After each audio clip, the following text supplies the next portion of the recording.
participants present here. I, Harshita Verma, would like to welcome you all for the second session of the day, which is going to be delivered by our keynote speaker, Professor Mukul Shukla from NIT Allahabad. Professor Shukla is a professor in the Department of Mechanical Engineering, NIT Allahabad, Prayagraj. He has completed his doctoral degree from IIT Kanpur in 2006. He has published more than 68 research articles in the renowned journals. He has 28 plus years teaching experience, wherein 3 years at University of Johannesburg, South Africa, 1.5 years at Queen's University, Belfast, UK, and half year at University of Central England, Birmingham, and Liverpool John Moores University, Liverpool, UK. Professor Shukla has supervised 11 PhDs and 4 ongoing, 1 postdoctoral, and 25 plus MPhil. His research interests are metal additive manufacturing, polymers and nanocomposites, FEM, optimization, and CAD. He has been a PhD examiner in 12 plus institutions globally, and he has availed research grants of 3 plus crores from various funding agencies such as DRDO, DST, ARDB, and University of Birmingham. So now I would like to hand over the session to Professor Mukul Shukla to enlighten us. Thank you.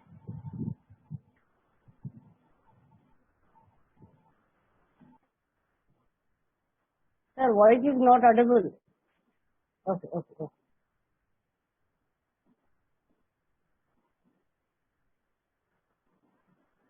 Sir, you are the co-host. You can also unmute yourself by your own. All right. Thank you. Am I audible now? Yes, absolutely, sir. Okay. Thank you very much. Let us begin. Good afternoon to you all.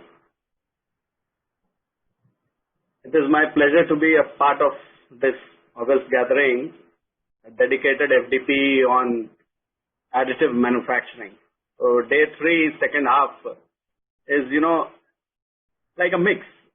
In the sense, some of the job has already been done, but on the same hand, it is a bit challenging because partly things have been covered. So I need to sort of keep a balance. Let me try and do justice to this session. I see 141 participants. Let me try and share my screen. Dr. Kuldeep, may I please confirm if... Yes, sir. It is visible. But is the slideshow seen? It is not. Yeah, now it is in full screen mode. All right. Fantastic. Sir, please disable the annotation by participants from the more option at the top of the toolbar. Yes. I need to disable annotate. Okay. Yes. And disable participants annotation. Okay. Yeah, exactly. Fine.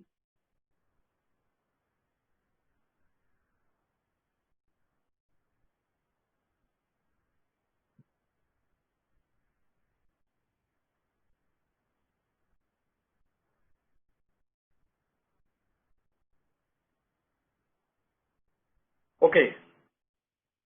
So let me begin. Right. So my title of the talk today afternoon is Process Monitoring and Control of Metal Additive Manufacturing. My name is Mukul Shukla. I am at NIT Allahabad. And this is how I have lined up my talk. So at the onset, I would like to acknowledge and compliment the organizers, GLA Mathura, and in particular Dr. Kuldeep, for having me into this FDP. Yes, we'll have a quick introduction and then directly move on to metal additive manufacturing, couple of applications and processes. Then I'll try and demonstrate, because we're talking of process monitoring and control, which is essentially like a level 2 topic. because this is the job of a quality control engineer. And if anything goes wrong in the process, the control is lost.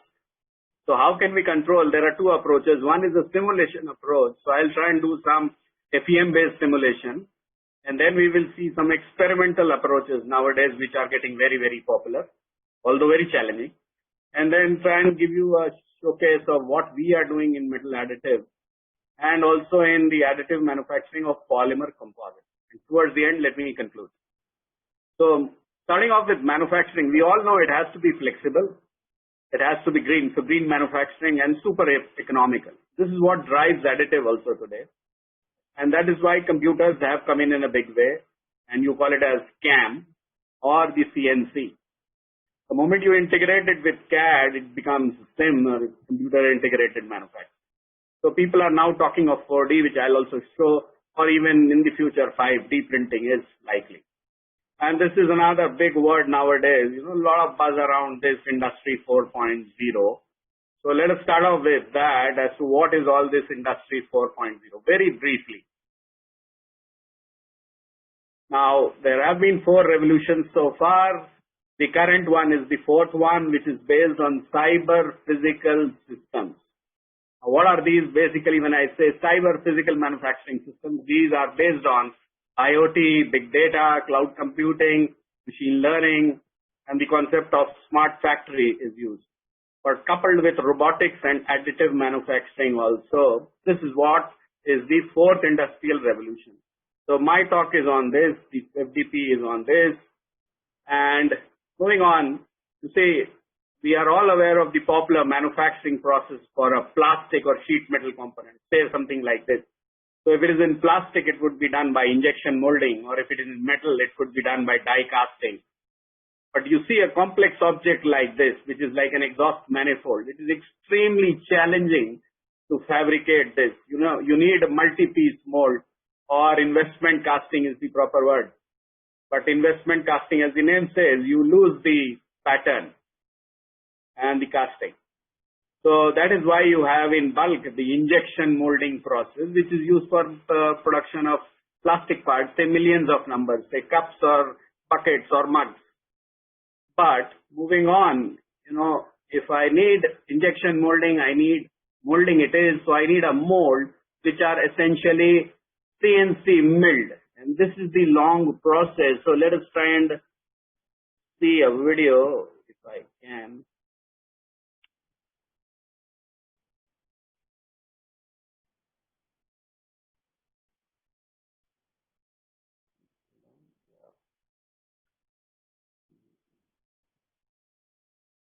So this is the CNC milling. I just wanted to show you the intricacies. So a very complicated object like this. Okay, my video does not seem to be playing in that mode. Okay, no problem. But you see, this is high-end CNC milling of a helmet. Now, helmet is a free-form object, and made in aluminum. So you see the fine tool is out there and the intricacies of the form. The geometry is extremely challenging. Taken from this website, you can also refer to. What I am simply trying to say is this is the time-taking process. This is the time-taking process to manufacture a CNC milled helmet like this. And that is why we have the advantage of additive manufacturing. This is also called rapid prototyping, because conventionally, if you differentiate it, it takes lesser time. It is rapid. So to begin with, 3D printing, or we also call it as additive manufacturing, the analogy which I normally tend to give is of that of a rangoli. You all are aware of. This is like 2D color matching, mixing and filling. So you see that there. This is what essentially happens in 3D printing also. You are trying to do a 3D, instead of a 3D, you are doing 2D printing layer by layer. But we expect that the raw material should not go beyond the color, like for example in Rangoli, should not go beyond, or say inside it should remain unfilled. So something like that is the analogy. And in plastics, I give this analogy. This is of a jalebi making machine. Wonderful video. Please have a look at it. Let me jump on. This is nothing but 3D printing. Okay? 40 jalebis at a time made in different patterns. See, different patterns. This is a robotic jalebi making. Similarly, 3D printing. Countless shapes and sizes. Quickly done, no manual intervention. The raw material, which is the dough, is all here. It is shaking so that it is well mixed. And then you see the different patterns. So this is also essentially in 3D printing of plastic. When we move on to metal, we all are aware of arc welding. You see this arc welding? We all know now. This arc welding process is basically a combination of a feeder material, some energy in the form of electricity or whatever, whether it is laser welding or ultrasonic welding, you need some energy. And ultimately you need some motion control. Alright, so this is what is the analogy for metal additive manufacturing. We will have some material.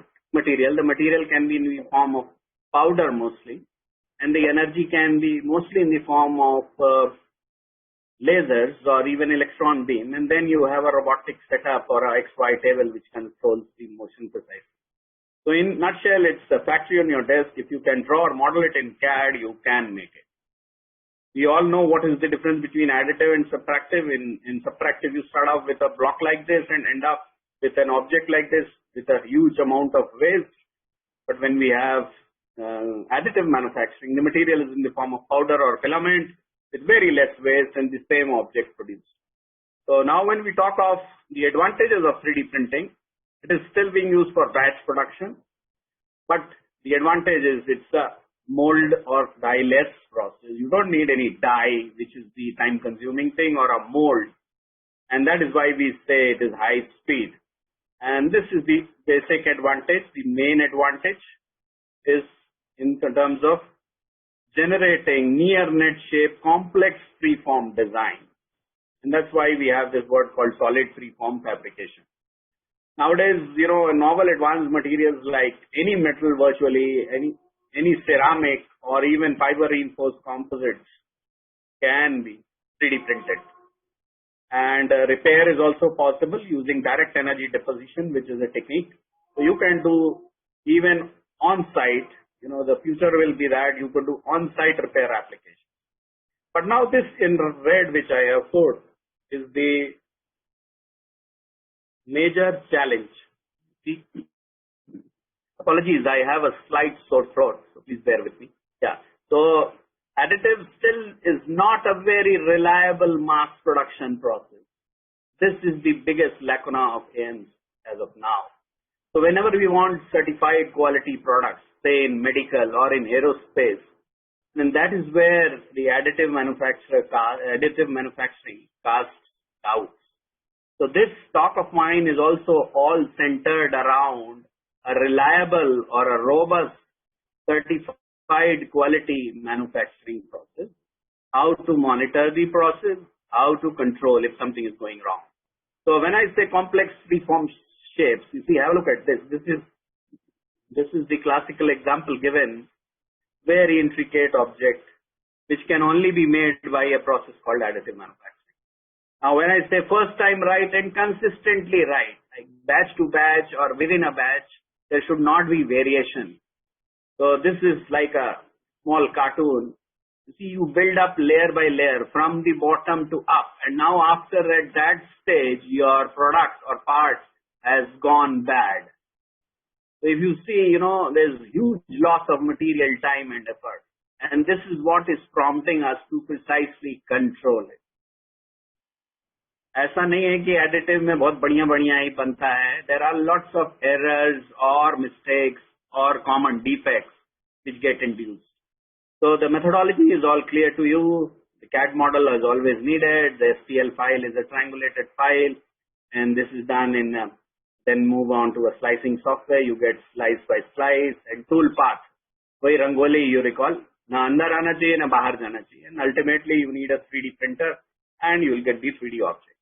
And the slices are known to you. We are also familiar with the CT MRI concept of slices. Whenever you get any scan done, you get say 150 or 100 images in CT and MRI, which are joined to get a 3D model. The same is the logic here also. And STL and OBJ files are triangulated to the surface mesh. So if you see the sphere, you want to make it, but you can break it into a surface of triangles which are there. And ideally you wanted that circle there, but because triangle is made of a line, so that is there, and that is the error. And to minimize this error, you can go on increasing the number of triangles. Some of the other file formats have come up, which are AMF, CMF. You should know about them already. And this is that basic concept, layered approach, Z direction we normally say, and that is in fact a problem when we have a Z direction like this. So normally the power source or the nozzle is scanned along a direction, and this is how the 3D part is built. The build can also be in multiple directions like X, like this is a dog bone shape. In X direction you build, or Y or Z. Each has its own advantage and disadvantage. If I were to prefer, possibly I prefer this flat light because of the possibility of elimination of support. Going on to metal, because that is my focus. You see this, the titanium part or the steel part can easily be manufactured with that complexity in its geometry. And these holes, which you know, are typically called lattice structures, which I'll show later. Now, a brief classification of additive. There are a lot of them, but the ones in yellow which I am showing, these are the ones which are metal-based additive manufacturing. So, essentially, two main classifications called powder bed fusion, which is this PBF, and the other classification is DED, which is direct energy deposition. So as you can see the name, this says that some deposition is taking place. Whereas here, there is like a bed of powder, which is metal powder, and the fusion is the fundamental mechanism. So two spherical particles are fused into one bigger spherical particle. So that is it. Binder jetting is also there, but I'll skip that. And now in DED, these are the two popular techniques. I am only listing the popular ones. This is direct metal deposition, or there's one more technique called lens, which I will show in next slides. And then these are some acronyms: DMLS, electron beam, selective laser sintering, selective laser melting. So the full forms are all listed here. These are the key metal AM processes. DMLS, very, very popular. That is why I put it on top. SLM is a version of DMLS with slight differences, but you get it as a different technique. And this is the lens machine, which is available at CGCRI in Kolkata and DMRL in Hyderabad. Much more expensive than typical SLMs. Electron beam melting, advantage, disadvantages were covered yesterday. As you know, electrons are very, very precise. So that is the advantage, but when it is precise, it goes slow. So that is the disadvantage. And this is a company which has also come lately into the market, and it is talking of metal, but by a process of atomic diffusion. So slight different technology out there from the company called Mark Post. Let's have a look at this video of a lens 5-axis machine. You see, 5-axis machine by Optomec company, and which will give you an idea of how moldless or die-less additive manufacturing of metals is taking place fast. Let's see a video of this. So you see that is the central laser, and these three pipes will give powders, different powders. And now you see the turntable there. The workpiece, you might say, is rotated, not the tool. The tool is this. And from this, you are able to get these type of tapering surfaces in one go. So this is the lens technique. Right. So you could get a quick idea that something as fancy as this was directly made on a metal substrate using the lens process. And similarly, this could be used for a fancy object like a turbine blade. As you know, turbine blades are extremely complex in geometry, very freeform. So now, yeah, this gives you an idea that the laser, high intensity laser is there. It could be up to say 2 kilowatt or 3 kilowatt. May I request all the participants, 203 of them, to read the laser fundamentals before embarking on the journey of laser additive manufacturing or metal additive manufacturing. So as we all know, lasers are a focused source of energy, and they can travel long distances. So that has been used. So the rapid prototyping or additive is not new. It came in the late 80s. But the problem was that it was limited to plastics. So the functional parts could not be built.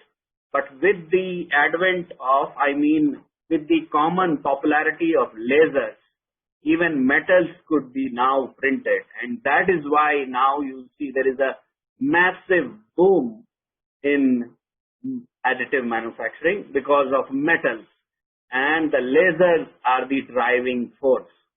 Although they are still expensive, but at least you are able to make it. So this is the lens process. The beauty of lens is you can have multiple powders in different rates coming up. So you can have like a cobalt chromium alloy. Cobalt can be supplied from one end and the chromium can be supplied from other. The morphology of powders can be different, and the rate at which they flow in can also be different. So you can even get a functionally graded material, FGM we call it. That FGM can be easily produced by this lens or a direct energy deposition technique. Okay, moving on. So now this is the schematic. As I said, the laser beam in the center and the substrate. Sometimes the substrate is kept a bit heated to avoid any distortions or defects. Moving on, let's see some fancy metal additive manufacturing models, which gives you an idea of the complexity we can deal with. And these are essentially in, say, stainless steel or in titanium. So that is an exhaust manifold again there, and this is a seat bracket on right, seat bracket, exhaust manifold, and some more metal additive manufacturing applications, a mixing nozzle for gas turbine, a compressor support case, a turbine blade, and again by SLM fabricated and hollow blade casting and engine housing. But one thing you might observe is these are not very large size.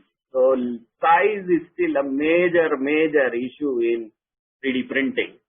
And that is why people are going for robotic 3D printing, as we will see later. This is another application of metal additive manufacturing in medical field. So titanium implants. This is a company called Surgiware, located in Shahjahanpur in UP, which is specializing in development of, you see this, cranioplastic and craniofacial implants built using titanium. And there could be a trend of these magnesium stents also. Magnesium is like a metal, but a bioabsorbable metal. So a stent-like structure could be now 3D printed. And this type of an implant can directly be put into the skull. Imagine you need patient-specific implants, and that is the beauty of additive manufacturing. Patient or custom-specific parts. Right. So these are those lattice structures or bionic structures. So typical CAD softwares nowadays have libraries which will allow you to build up all these structures very convenient.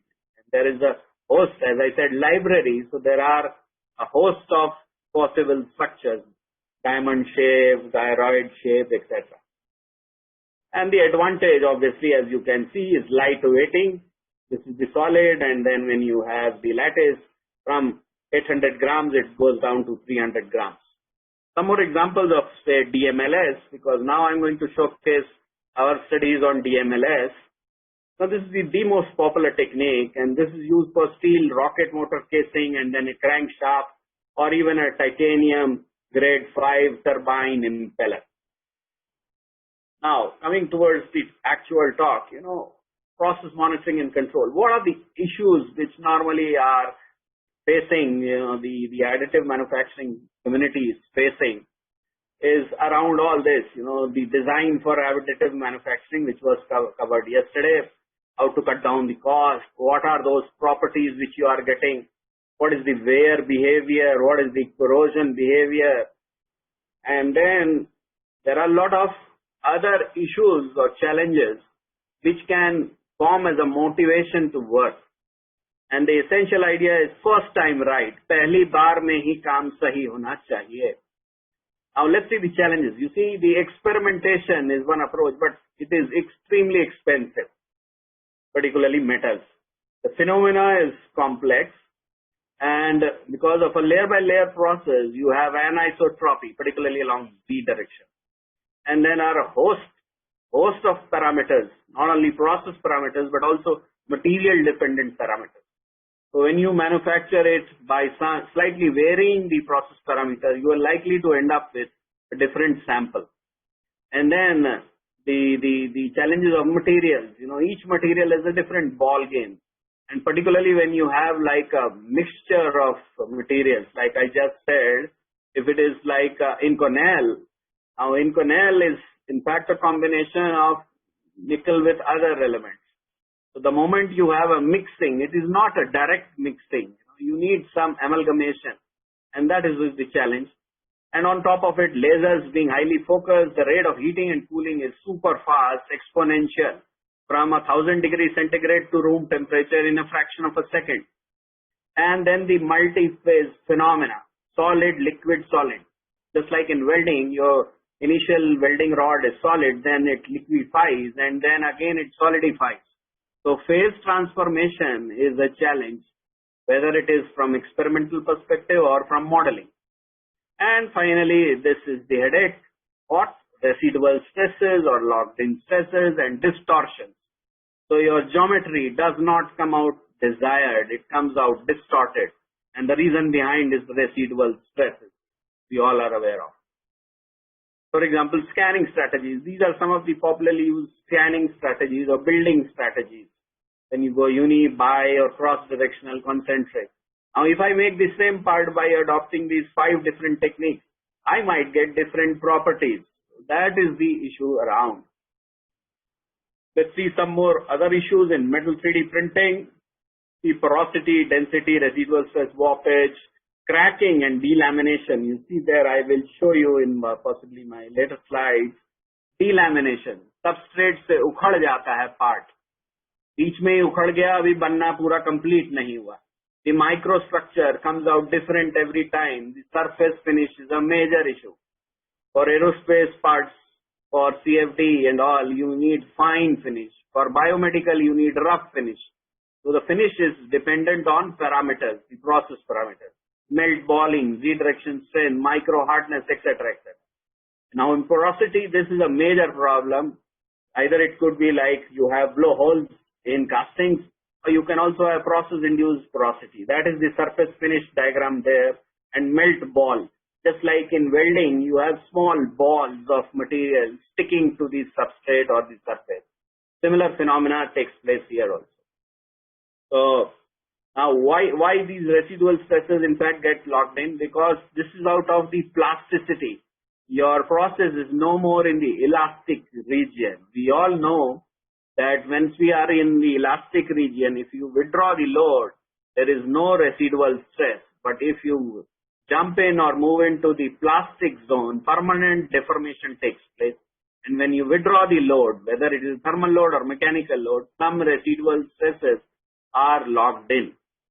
This is what essentially happens in metal additive also. So what happens is the heat is applied and then distortions take place.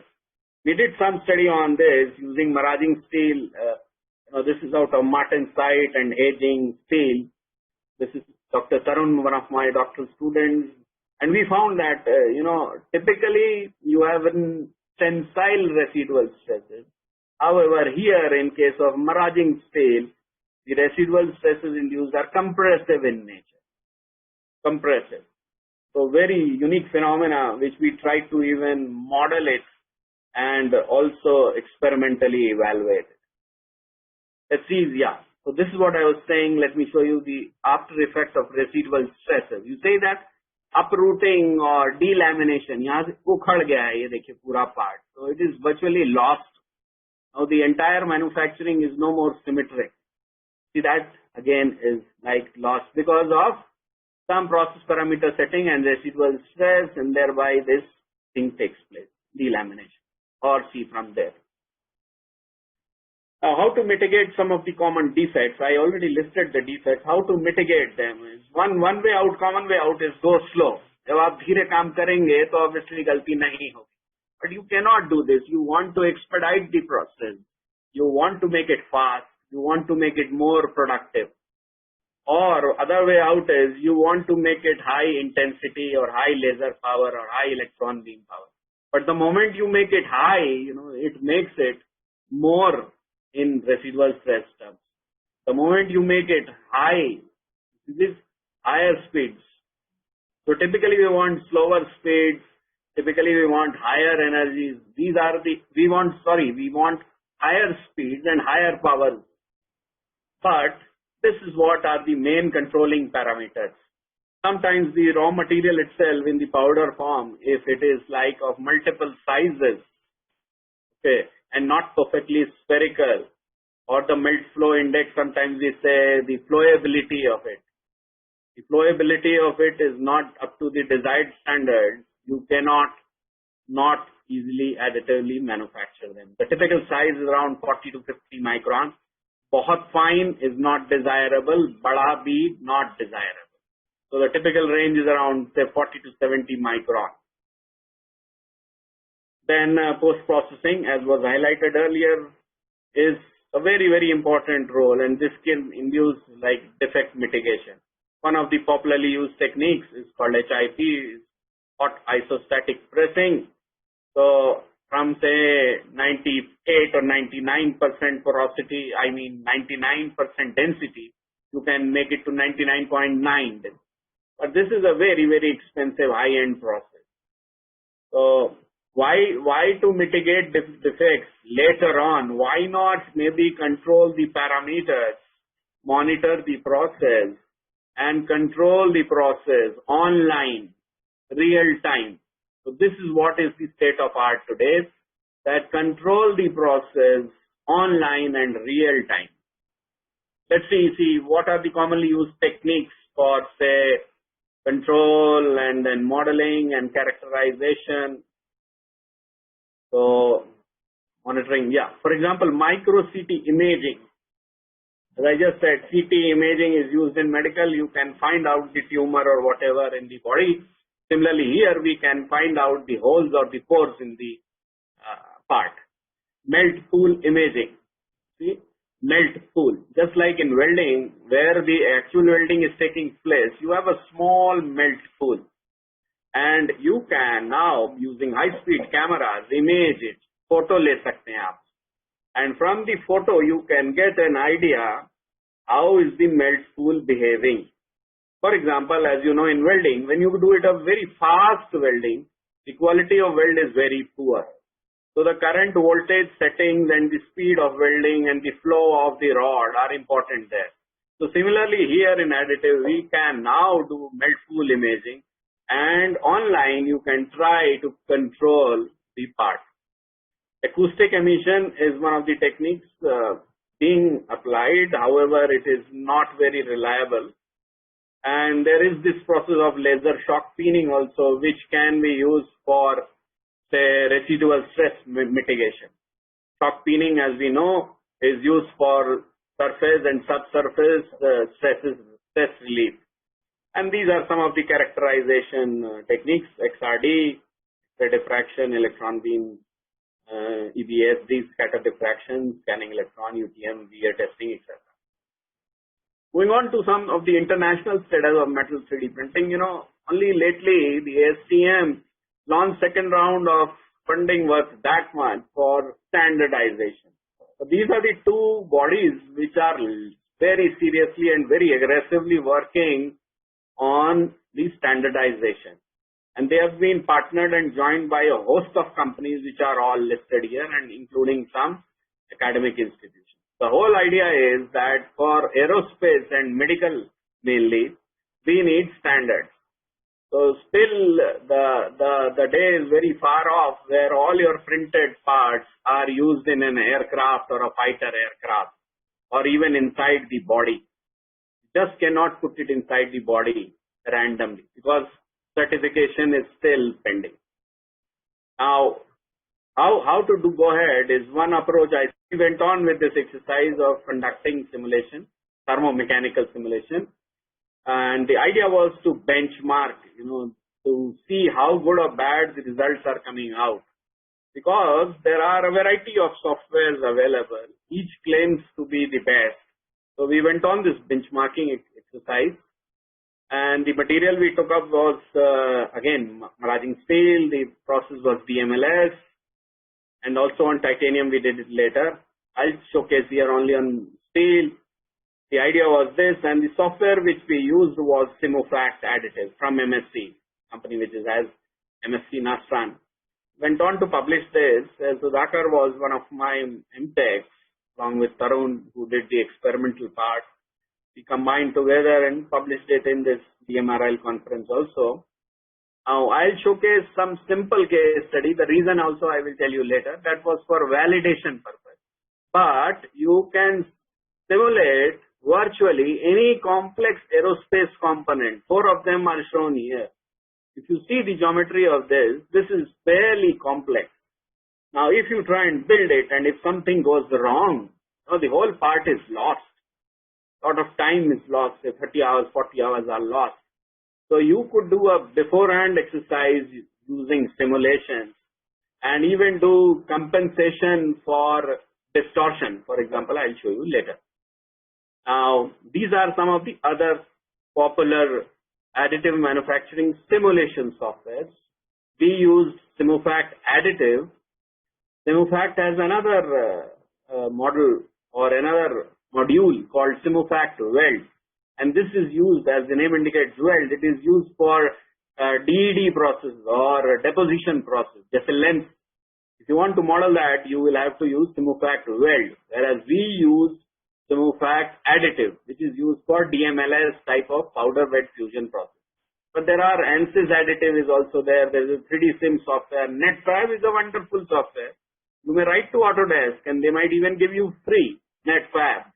Abacus has also come up with. So her software आजकल lattice structure का भी बना रहा है और हर software आजकल additive भी बना रहा है. Such is the growing popularity of AM that none of these companies want to be left behind. But the problem is benchmarking. You test the same result, all of these will give you different answers. So Simofact we use, the advantage with it is it has a huge material library, all listed here, cobalt, chromium, Inconel, wide variety of laser and build parameters.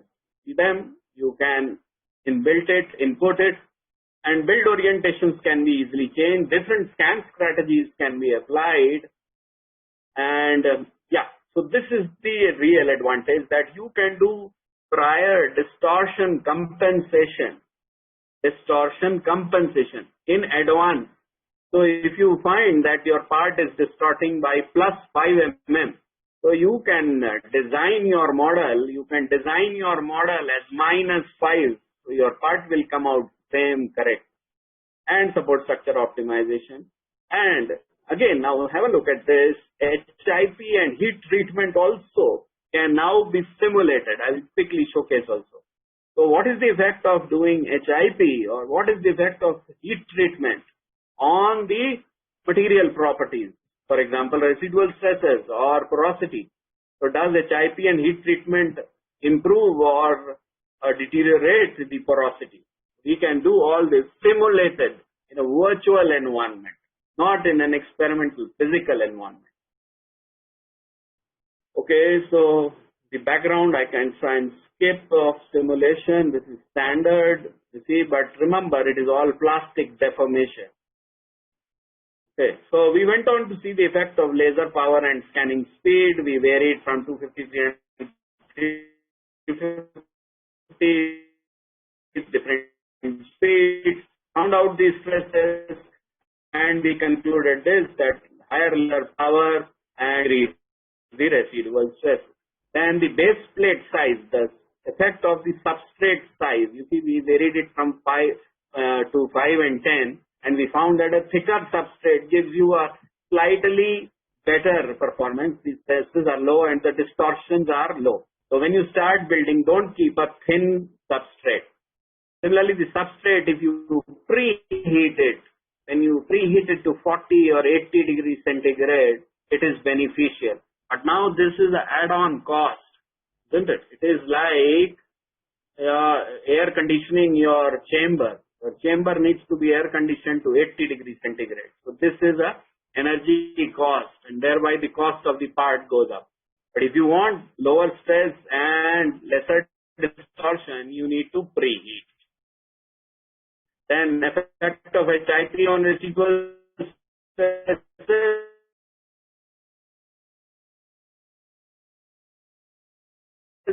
Before HIP and after HIP, the surface and subsurface. It does not really take you inside. Still stood there, but the surface stress went down from say around 60 to 35, and the relative density from 99 to 99.46.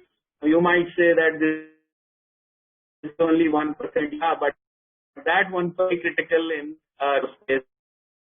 Have to approach maybe a DRDO lab in Hyderabad, like which Tarun did, and it takes you months to get in. One of the colleagues and the participant yesterday from ISRO was talking of HIP. Perhaps we'll talk later. Right. Now, component size also has a major role to play.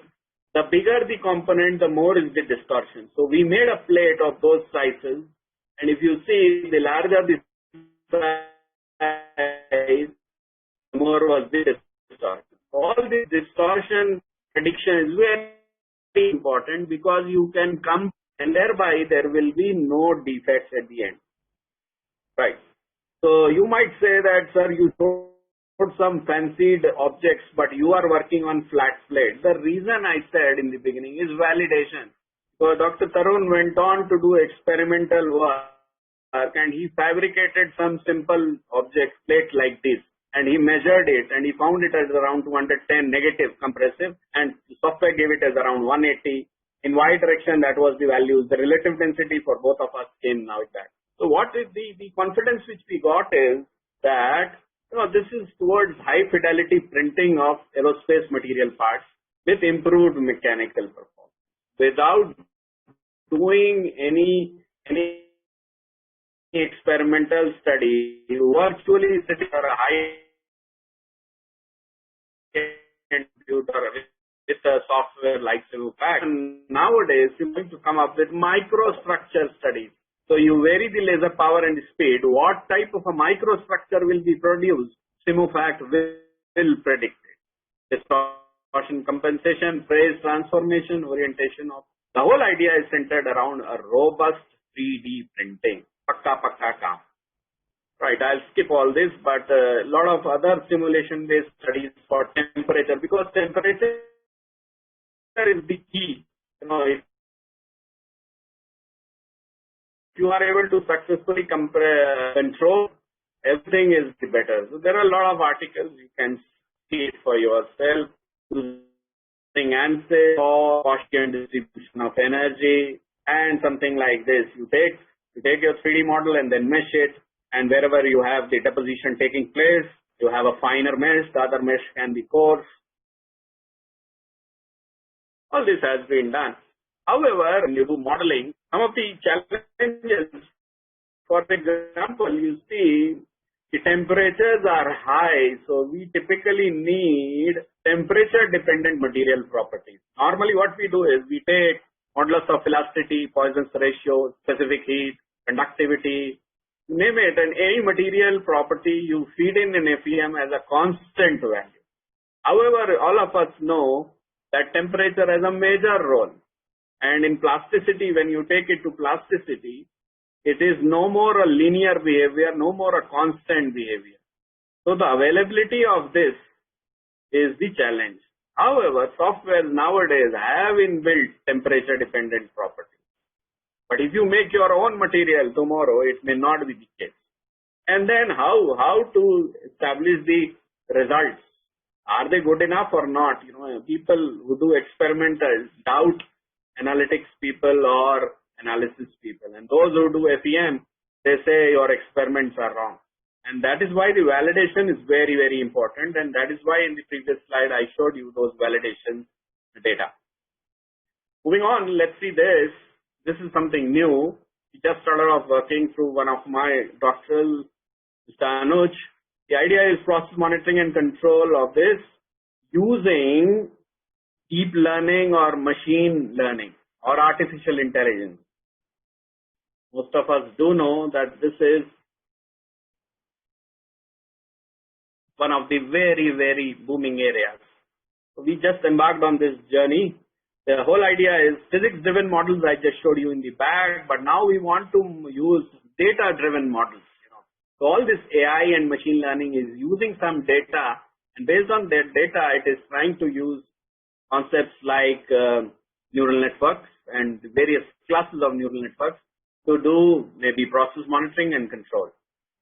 So the monitoring is done in situ, and the data is acquired through multiple sensors. So IoT also comes in, and from there we get first-hand information, and then a closed-loop control can be applied for synchronously and accurately changing this data. Thereby, you will have process control and monitoring. And the concept, as I said, is deep learning being used nowadays. The advantage is you don't need any physical models or so. You just need data. I will tell you which data you actually need. And once you have data, deep learning takes over. And this is all possible using computational resources of GPUs. Nowadays, GPUs are used instead of CPUs, and they can process, like big data. So they use GPUs, and millions of computations are quickly performed. And then a lot of algorithms are also available. Now, how does all this take place? It's already 4:48 now. Let me rush through. Yeah. So what we do is, as I said, melt pool ka data. We melt pool pictures or images are taken. The data is not necessarily in the form of numbers. The data can be in the form of images also. So we use high-speed cameras and take lot of images, and that is then when we melt pool data is labeled. When I say labeled, the meaning is, for example, I can do binary labeling. Give me true or a false type. Or for example, when the numbers from 0 to 9, I can label them as 0, 1, 2, 8, 7, 8, 9. So all that is done, and this is assisted using, say, X-ray diffraction if we are trying to do some residual stress modeling. And these are the two types of neural networks being used nowadays. C for convolution and R for I'm missing on that R there, no problem. But these are popularly used nowadays, the neural network types, for residual stress monitoring and evaluation. And this is a typical diagram, as I said, of a CNN. Let me not go into it. At the back of it is your normal neural network sitting. But if some of you might be aware, normal neural network needs numbers, whereas here there is no number. There is an input image. See, for example, this is the number 2. Somebody has written it by hand 2, and now I have to diagnose whether it is a 2 there or it is a 1. So if I say 1, that means it is the wrongly predicted one. So people can write from 0 to 9, and then this thing in blue here is that convolution neural network. Different layers are there, con 1, con 2, and max pooling and this activation functions. These are all the neural network terminology. Now this is significantly being used in a lot of other applications. For example, COVID-19 detection using X-ray images, lung COVID positive or COVID negative, using convolutional neural network, CNN. Now for classification, as I said, 0 to 9 is the classification. Two of the approaches, one is the CNN, which uses raw data. It does not depend on any features. Whereas there's another approach, which is principal component analysis and support vector machine. These are all soft computing techniques. So please, interested participants can go through. They depend on features, whereas CNN uses raw data. And this is the latest in the technology. Now, let us see, we are talking of the data to be captured. As a mechanical engineer or additive manufacturing guy, which are our regions of interest? See, there are three essential areas. One is the melt pool itself. The other is the plume. Remember, in that welding, if you recall, there is like a melt pool. Always keep the welding analogy in your mind for metal additive. There is a metal melt pool, and there is a plume around it, like a surrounding around it. And then you also have some spatters. जो इधर-उधर छिटक के निकलता रहता है, some spatters. Those are there. So now melt pool, when I say melt pool, what do you see there? You see this area. The area is typically like a semicircle or a hemicircle. Sometimes it is elliptical. I should have shown you some pictures. But please note, you can also see yourself, the melt pool area is not typically a semicircle. It is like a ellipse. So the major axis and minor axis and the symmetry, lack of symmetry of the hemi-ellipse or semi-ellipse gives you some idea of the nature of the process. So जो ellipse है, ellipse is not symmetrical. Okay, and then the gray value of the image is captured, and this is used in CNN processing. Similarly, in plume area, the intensity of the plume and the shape of the plume, and how many spatters are produced, and at what speed are they flowing in and out, and of what size are. So all this is used for process monitoring and control. And ultimately, at the heart of it is energy density, which is based on laser power, scan speed, or इसी को कम ज़्यादा, you can keep on playing with it, so that online in real time, so that ideal जो आना चाहिए, your melt pool size and shape and your area, that keeps on coming. And to monitor residual stress, we are talking of, these are the techniques. So we popularly use X-ray diffraction, XRD. So this is what we have embarked on it. And for example, say this is the lens machine, optometric system. The image acquisition is done by means of a digital camera mounted inside the machine. The environment is the shielded one of argon, and then you can capture, like I said, see that the industrial camera is there, specs are given, these are the specifications of it, how much of FPS. You typically need high FPS, say 500, high speed imaging, basically high speed imaging, because the speed of SLM particularly is very fast, typically 1 meter per second type of a speed. For that you need high speed cameras. The FPS values should be high. And then different tracks can be built of different lengths for different materials using a variety of laser settings or process settings. And once you capture them, then the CNN starts using it. Labeling, I think I told, I can skip. So this is what will actually happen there. For example, online you will have these types of pores being produced. Pores are bound to be there, but now you will reject the moment you find that your area is beyond some predefined number. Say if 1576 pixels is that area, so you might say that this is too much, I will accept it or reject it.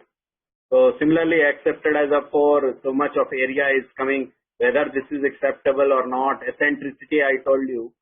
So this is not always circular. You might have large number of them, one big hole versus large number of smaller holes. So based on all that, you can do a classification, just like a quality control engineer. You can reject or accept a part. See this? So this is that melt pool image, and from this size of it, you can get some training data, which you do supervised deep learning, and then output data is in terms of measured porosity. So you see, this is that longitudinal distance of 15 millimeters, and that is your laser scan direction along the longitude. And then here is your pore diameter in microns on the y-axis. So you will find कभी 100 micron का pore आ जाता, कभी 50 का, कभी 40 का, कभी 20 का. So based on this, over a length of 15, you see there is a spatially distributed like this. How? By imaging. So when you take just like a ECG of a heart, you similarly get like this. Now you see the diameter is there. Now you have to decide. For example, this red line here is like a threshold. You see this threshold there? Threshold. So I might say around 10 micron or 15 micron is my threshold. Iske upar hoga, I will reject it. So that is what is the concept used using imaging for establishing the porosity status. And few articles have lately come out, and this is going to be the technology for the future for process monitoring and control. Yeah, so this is again schematic. The only difference is this is an SLM process. The one I showed you earlier was a lens, optomic lens process. You can do similarly for a SLM process also, camera, laser, substrate, similar setup. And in this case, you see you have, like, for example, this is your actual product. This is balling coming out, balling due to lack of fusion. And this is a consistent track. Now, if you see balling and you find that the fusion is lacking, you can immediately go on to see. For example, see that 70 watt low laser power is leading to balling. So if you were to online increment it to a higher power, things will improve. However, if you make it further higher, then it is uncontrolled again and you get inconsistent track rate. So this is how is the optimum, and it is all real time. You can quickly monitor it using computers and algorithms. However, it is not so easy. There are certain challenges in it. Let's see what are they. First thing is data acquisition. How to capture the data. It is not easy to take photographs there at that high speed. And the moment you have a smaller data set, it is no good. So typically you need a huge training data set. And once you get data set, usko label karna. For example, I said 0 to 9. That is that labeling part. And selection of good features. So finally, like a 7 and a 1 are looking similar, but you have to differentiate between the two. And these are two neural network modeling concepts of overfitting and underfitting. So whenever we do training and testing, we need to avoid these. Moving on to composites, maybe I may be given around 10 to 15 minutes. Right, sure, sir. This is one of the recent articles. It talks of AM of composite. Yeah. Okay. Thank you. Let me just show a quick video of robotic 3D printing photo glass composites. Some of you might have seen it. Let's see this.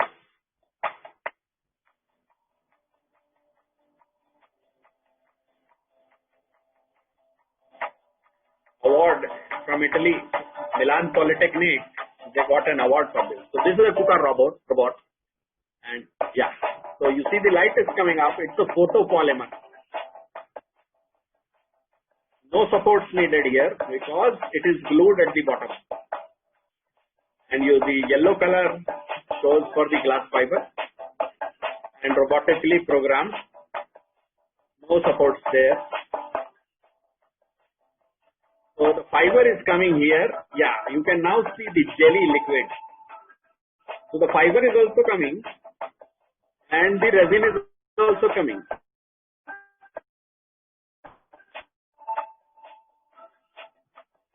If you go too fast, it is not going to work. If you go too slow, it is not going to work. This is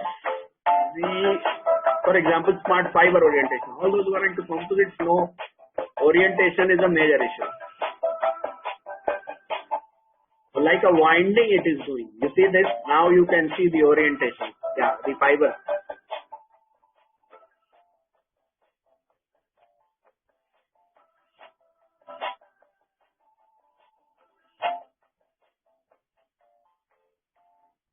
Right. So of composites.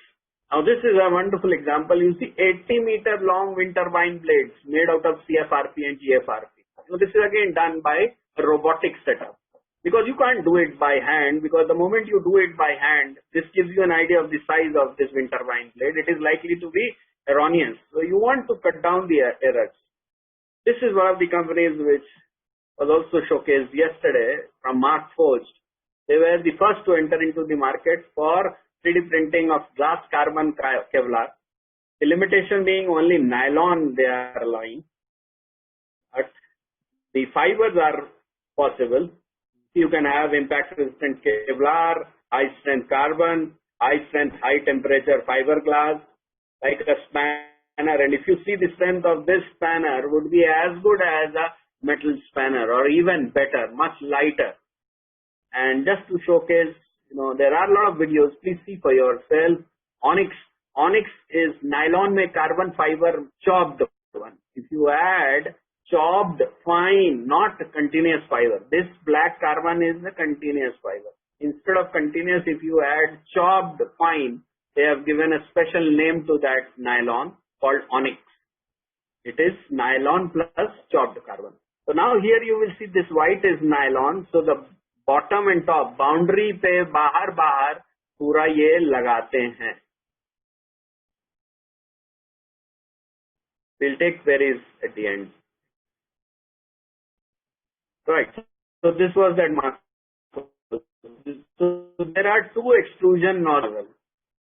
When I was in UK, we had 2 or 3 machines. So that is where we went on to do some exercise on this.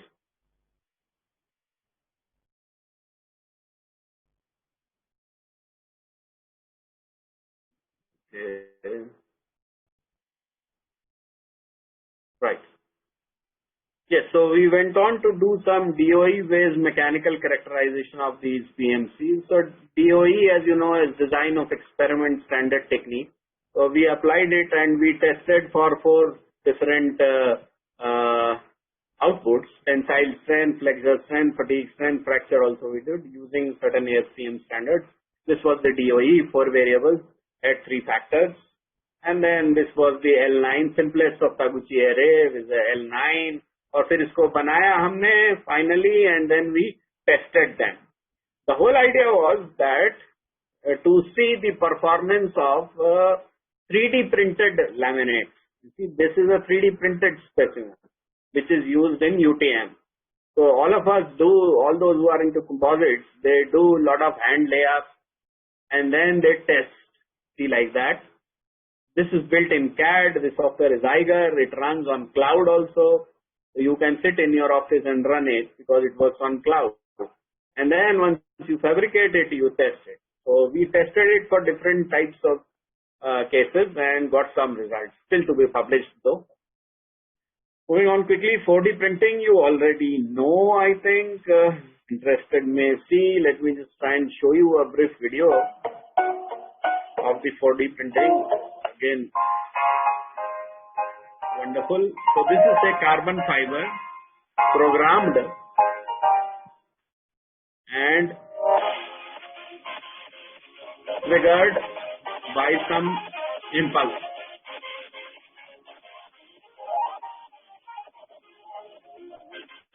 Self-assembly. Self-assembly. So flat disc like that.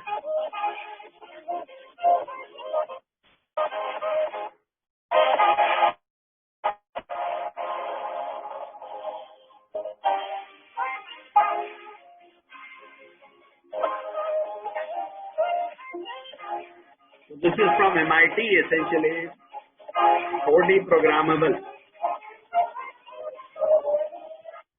Various shapes. You see that shape? Now to build it is extremely challenging. You have programmed it and instantly you get the shape.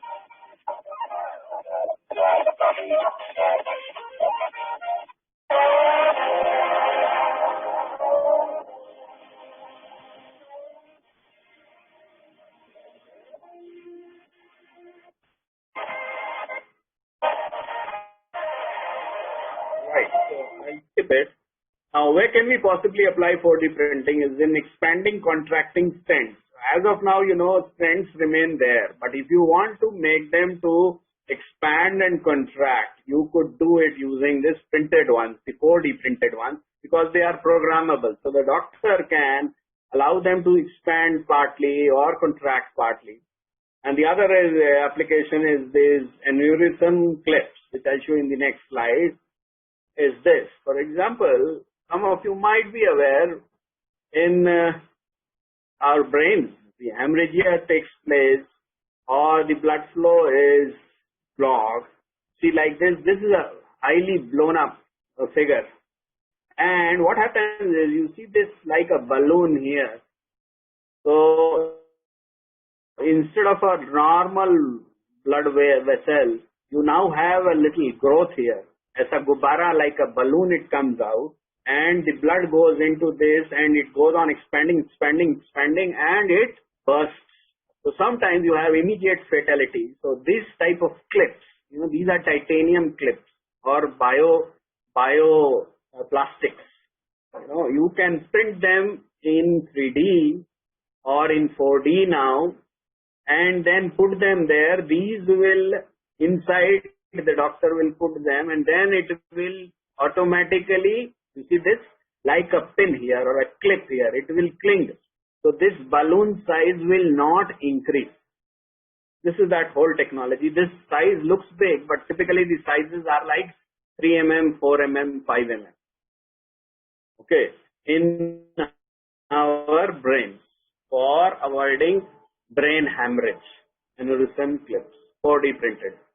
Now, that's just another 5-7 minutes, Dr. Kuldeep. Our research in the field of additive, I just wanted to take some few minutes for highlighting it. Some of it is already showcased. Fine. We can extend up to 5:15. Yeah, sure. I will now rush through. So we using RRCAT Indore and CTTC Bhubaneswar facilities because we still do not have machines with us, the metal ones. So this is one of my MTech thesis. He just finished off. Ahad. We printed wrist fracture casts. We all know casts are made using your typical plaster of Paris. Pune se usko kara jata and you get it. So now that was reverse engineered or scanned. You get the CAD model. And from CAD model, we did some topology optimization to make it light. See, that was solid. This was hollowed for increased ventilation. Khujli वगैरह होती रहती है, उस सबको avoid करने के लिए. And then this is what was our optimized design CAD model, and which was printed, and then Velcro straps were attached, and this is what is your plaster now. Much more aesthetic, lightweight, well ventilated, cheap as well. Okay, recently done by Ahad. Metal additive manufacturing, Dr. Tarun, he graduated with these jobs. DMLS of this, direct energy deposition. Just show you one part of it. Wear and corrosion studies of DMLS titanium are ongoing by Mr. Amit, and Anuj recently started on this part. Now, Tarun in fact tried to work on, see this is a defect in direct energy deposition. जैसे welding में होता है dilution. So you will see that instead of keeping it at a horizontal level, it goes down, it penetrates down like this. और ऊपर से ऐसा ऊपर एक balloon भी बन जाता है surface और नीचे भी चला जाता है. This defect is what we call it as dilution. इसको we want to minimize it. You see this depth I want to minimize. I want to also minimize this edge. So I get a nice and clean surface. But this is not really possible. Dilution does not really go out automatically. However, you can control it. And this is what we did. Again, a DOE-based study, and we went on to publish it recently in this SCI journal. And the response surface methodology was used. Another PhD is Yogesh, who is working on, I said lattice structures for bioscaffolds. If you see your human body bones, for example, a typical bone is shown here in your waist area. You see that is porous. Now to generate this, you may use what are these gyroid structures, porous scaffolds, graded material from there to there. You can see, print them, test them, and finally fabricate them. Some of the journal articles, please refer to our Google Scholar pages. These are some of them from additive manufacturing. So now towards the end, you see, not everything is so good about 3D printing. This is the challenge. Limited choice of materials still. Accuracy or finish is doubtable. And the major issue is around inconsistent part quality. And size limitations, obviously I said, but you can mitigate it by combining it. So a big engine block can be made in 4 parts and then you can weld it together or press fit it together for job. And these are some of the latest which Dr. Ravi was also talking around, security issues. Forecasting the process, the future productivity को बढ़ाना जरूरी है. The robotics and all is nowadays being used, and just like in that jalebi, there were 10 jalebis in one time, but here you might not have seen 10 printing nozzle heads. Have you seen 10 printing nozzle heads still? No, not really. In laser printers, we have a lot of nozzle heads, but they are only in the form of a dot. So you want bulk printing like a gang printing, possibly in the future. Yeah. To conclude, 3D, technology is likely to revolutionize and reshape the world. Some of the research topics for the benefit of the participants. How many of them are there? I would like 200 is a very healthy number. Yeah, some research topics. No, I was at Nottingham and I happened to see 3D drug pill. So दवाई का जो अपनी capsule है, that was a 3D printed one. Why? Because some of us, for example, our senior citizens, our senior father, mothers and all, they take like 15 pills a day or 20 pills a day. So why not I have controlled release of drug? So they eat only one pill in one day, and then after 3 hours one of the drug is released, after 5 hours one of the drug is released, after 12 hours another drug is released. This is the sort of work which was ongoing at Nottingham. An amazing, very state-of-the-art, very high-end futuristic. Design for additive manufacturing could be there, process monitoring for robust additive manufacturing, wear and corrosion studies, bioresorbable materials, magnesium. Magnesium is very highly oxidizing in nature, and therefore it is very difficult to control it. So if you want a bioresorbable implant, ताकि आपको दूसरी बार surgery ना करनी पड़े, ideally that will be wonderful. Otherwise, you are forced to take out the implant after 5 years or 10 years. However, if it is bioresorbable, you don't need. And security and certification and standardization. इस पे अगर हम लोग काम करें, it will need huge database, but it will be great. So these are some of the journals, leading journals. Just wanted to highlight, ये additive manufacture एक journal आया है. 29 में डेब्यू किया और सीधा impact factor 7.4. So this goes on to show the popularity of additive. It debuted with impact factor of 7, which is a huge impact factor. Some of the conferences worldwide which are good, please visit them after Corona. These are some of the leading universities and institutes worldwide in UK and so on. In India also, Warangal and Suratkal NITs have come up with good facilities. These are ones which we use, the CRI, DMRL, CCPC. Various bureaus have now come up by companies. So all those students who are wanting to get samples out of, say, metals can approach these bureaus. They are willing to help. These are some of the modeling softwares I already told. These are some of the leading websites. Please read them. Wonderful literature keeps coming out of these websites. Some of the key references. This is the textbook which we normally refer by Gian Gibson. The mechanism and everything about lasers and how are defects going to be checked, etc. is all given there in that book by Gibson. Some of the references which formed a part of it, I am listing it here. This is some of our expertise or possible collaboration. 15 minutes, last 2 minutes, Dr. Kuldeep. Yeah.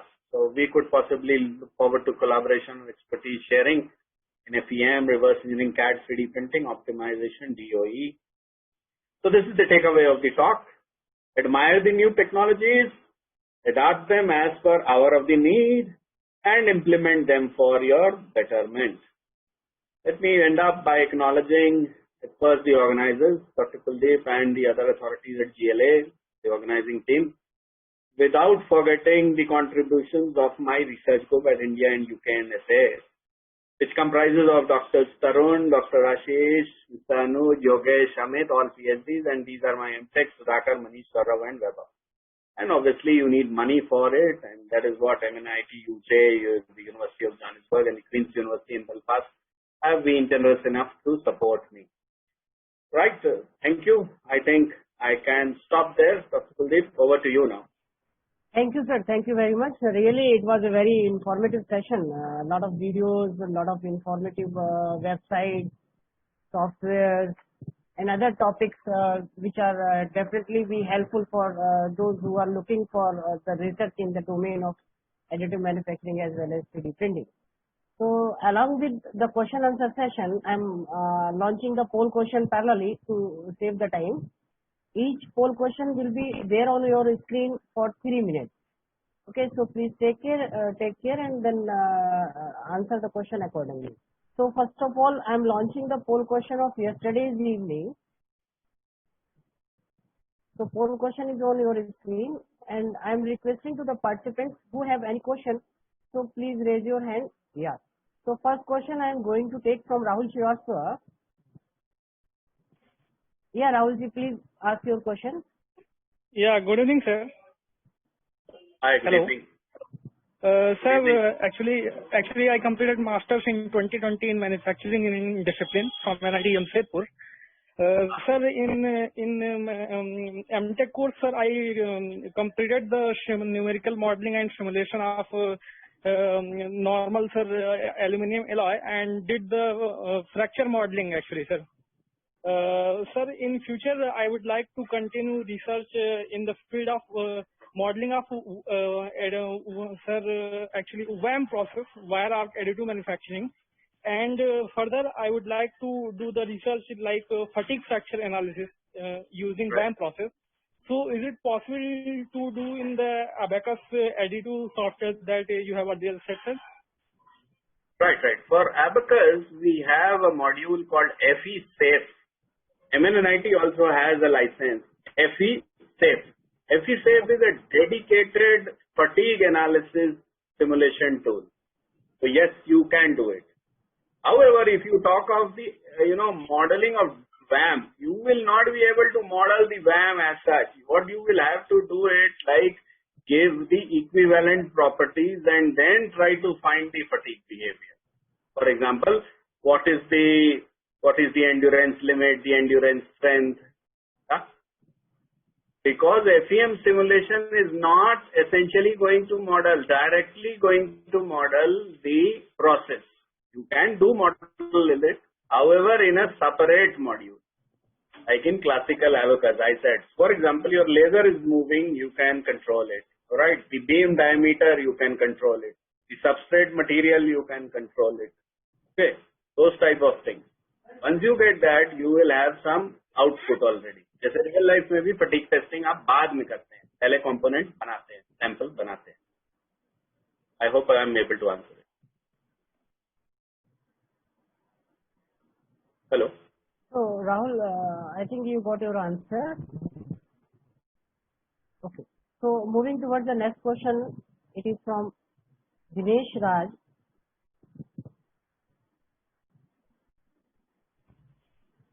Good evening, Professor. Myself, Dinesh Raj from ISRO, Trivandrum. Yeah, Dinesh. Yeah, I was recalling you for HIP. Thanks for recalling. Yes.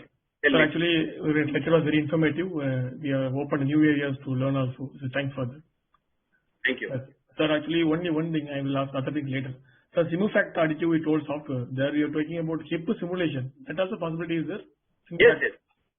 I did showcase some of the results. For example, the porosity from 99% it improved to 99.5 or 99.7. Yeah, that was simulated. Oh, what is the factors they are taking, sir? Inputs it is taking for that simulation? Yeah. For example, you see, HIP. HIP is nothing but hot isostatic pressing. So hot, you can keep a temperature of say 1600 or 2000 degrees. Then the pressures, you can also model it.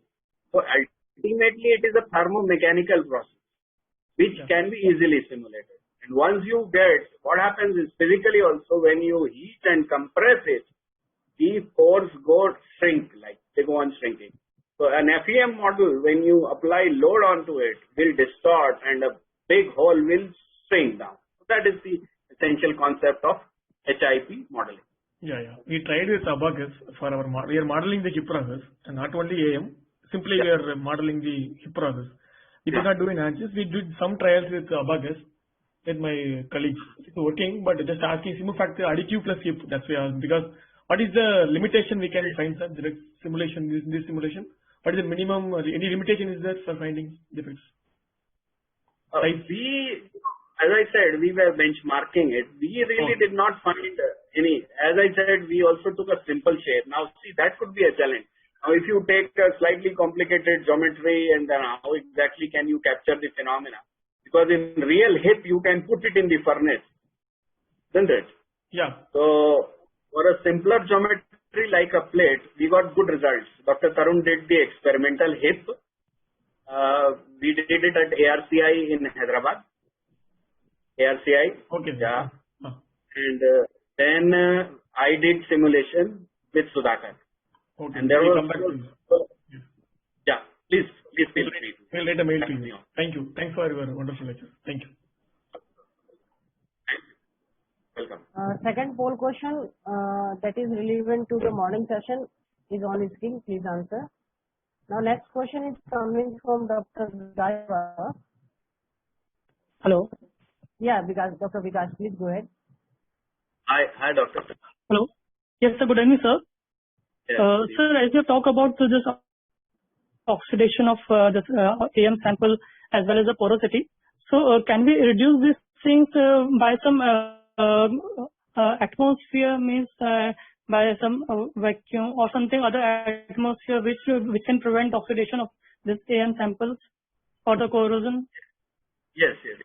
You see, most of the additive, in fact, none of the additive are conducted in the open. You are yourself saying it is highly oxidation prone. So I even highlighted it at few places. The entire chamber is enclosed and vacuumized. Not just vacuum, you rather have an inert atmosphere typically of argon. So whether it is at RRCAT where Dr. Tarun was struggling because their hardware was going wrong. So it has to be under a certain limit. So many ppm, like say 50 ppm of argon. Beyond that, it is no point in experimenting. So it is absolutely critical. Welding, for example, you do it normal. Now, how much of blowholes, etc. are coming in and what is the oxidized surface, you know it for yourself. However, here the size is much smaller. You are talking of 40 micron, 60 micron. And if the normal air comes in, you will get say 20% porosity, 30% porosity, which you don't want. Okay. Yes, sir. Yeah, please. So my juniors have published one article in additive manufacturing only. They have made a sample from RRCAT, as you're talking about RRCAT. So now we are going to study some corrosion analysis also in that, and let's see what will happen. Oh, great. Yeah, please go ahead. Yeah, all the best. Thank you, sir. There you have to work. Yeah. You are at which place, Vikas? Sir, I am from AM-Prof, CSIR AM-Prof Bhopal, Advanced Materials Process Research Institute. Yes, I know it. I am from Bhopal. Oh, okay, sir. I know frank about that. Right. I know your director, Professor Srivastava. Okay. Yes, let's right, go sir. Yes, sir. Yes, sir. Okay. Okay. Thank you, sir. Thank you. So now the current poll question is coming on the screen. Okay, so next question I am considering from Arun J. Arun J ji, please ask your question.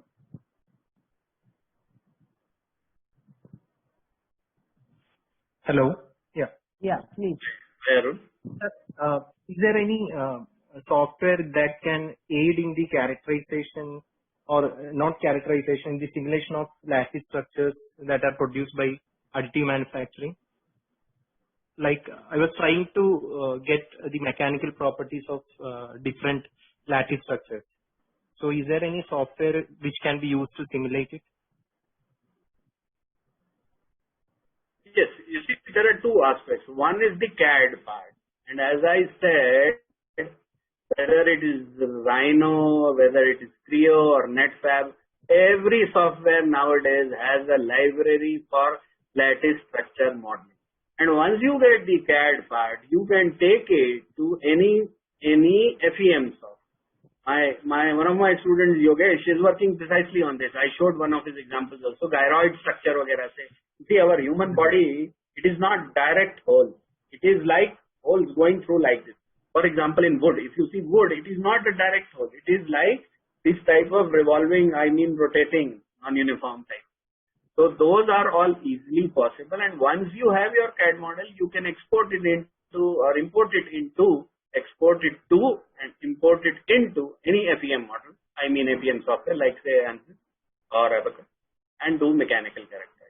But it does not support this kind of process parameters. Can we include process parameters also? No. What do you mean by process? No, like can we simulate for any particular AM parameter? No, you mean what? The laser parameter or what? Yeah. The scanning strategy or the hatch spacing. No, see, that is another thing. Where you are talking of building it from scratch, I am already saying that the component is already built. CAD में क्या होता है? The component is already built, and now you are doing mechanical testing. For example, compression or fatigue or tensile. Yeah. If you want to inbuilt what? Your laser parameter. That is only possible in softwares like additive software. For example, I said Simofact. ANSYS also has it now, ANSYS Additive. That will allow you to, for example, control the scan speed, control the hatch distance, control the laser power. Yeah, that it will allow. Okay. But what is the testing? What testing do you want? If you are talking of mechanical testing, say compression testing, right? Then you have to go to a typical FEM software. Oh, okay, sure. Okay. In real life, what is happening is, like, you have your component, say like this. This is your component. It is already additively manufactured, and then you will put it on the UTM for compression. So that is a second process. So yes, you can do it. Yeah. Okay. I hope I gave you an answer. Yeah, it's right. Okay. Thank you, Arun. So now it's time to close the session. As we are not seeing other questions from the audience. Right. Any other query? I shared my email ID, mukulshukla@mnit.ac.in. Whatever capacity I can help either of you, please feel free to write to me. Okay, sir. Thank you very much for being with us in today's afternoon. My pleasure. Yeah. Keep up the wonderful work. All the very best. Yes, sir. Thank you, sir. Always seeking for your blessings. Yeah. Okay, sir. Okay. Thank you very much. Thank you all the participants. We'll meet tomorrow sharp at 11. We will start, and after start of the speech, we will lock the session just after 15 minutes. So please take care. Thank you, and keep safe. Thank you, sir. Keep safe, all of you. Bye-bye. Okay. Bye-bye. Take care.